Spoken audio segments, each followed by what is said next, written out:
Welcome to our channel. Stay tuned to our channel for sports and entertainment news all the time.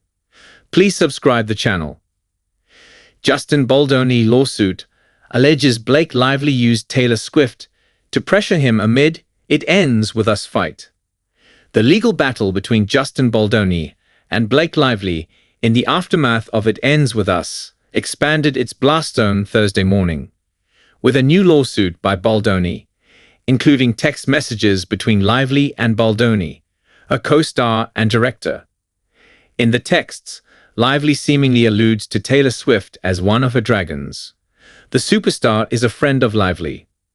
In the lawsuit, filed against Lively and her husband, actor-producer Ryan Reynolds, on Thursday morning, Baldoni alleges that the couple hijacked the film "It Ends With Us" and sought to wreck his public reputation with false allegations of sexual harassment. Baldoni is seeking $400 million in damages. Swift is not named as a defendant in the lawsuit, nor is her name mentioned in the filing beyond a reference to Taylor in a text message sent by Baldoni to Lively.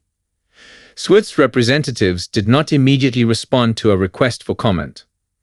In text messages between Baldoni and Lively that are included on pages 23 to 25 of the 179-page filing, Baldoni discusses a rooftop scene in the film that Lively had allegedly reworked in the script. In the lawsuit, Baldoni's lawyers claim that Baldoni felt obliged to text Lively to say that he had liked her pages and hadn't needed Reynolds and her mega-celebrity friend to pressure him. The suit alleges that Lively, along with Reynolds, gradually asserted control over "It Ends With Us" during production, including the rooftop scene in which Lively and Baldoni's characters first meet. According to the filing, Lively summoned Baldoni to her penthouse in New York, where Reynolds and a mega-celebrity friend, who appears to be Swift, both praised Lively's version. "Also was working on rooftop scene today. I really love what you did. It really does help a lot," Baldoni wrote in the text message. "Makes it so much more fun and interesting. And I would have felt that way without Ryan and Taylor.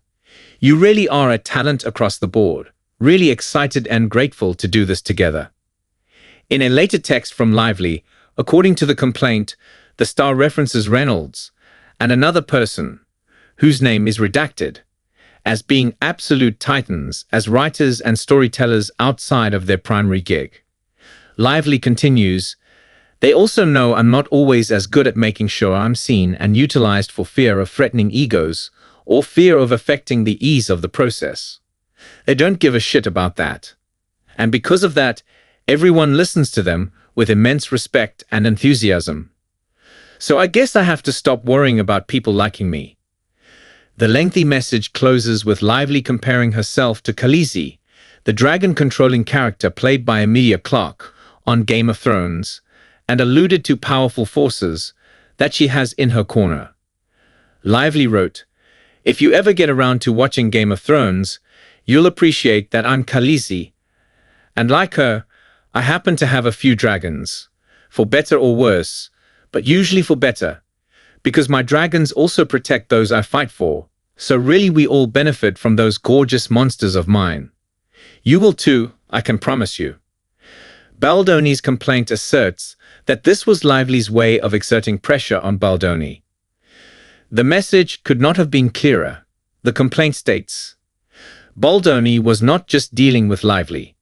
He was also facing Lively's dragons, two of the most influential and wealthy celebrities in the world, who were not afraid to make things very difficult for him. Lively filed her own lawsuit against Baldoni, producer Jamie Heath, and publicists Melissa Nathan and Jennifer Ebel on December 31, 10 days after an initial complaint against them with the California Civil Rights Department. The actor accused Baldoni and others of orchestrating a clandestine media smear campaign against her, in retaliation for her complaints about facing alleged sexual harassment on the set of the film. In response, Baldoni first sued the New York Times, which was the first outlet to report on Lively's complaint, alleging that the paper had worked with Lively's team taking the text messages out of context in order to defame him. At the time, Baldoni's lawyer, Brian Friedman, promised that more lawsuits would follow.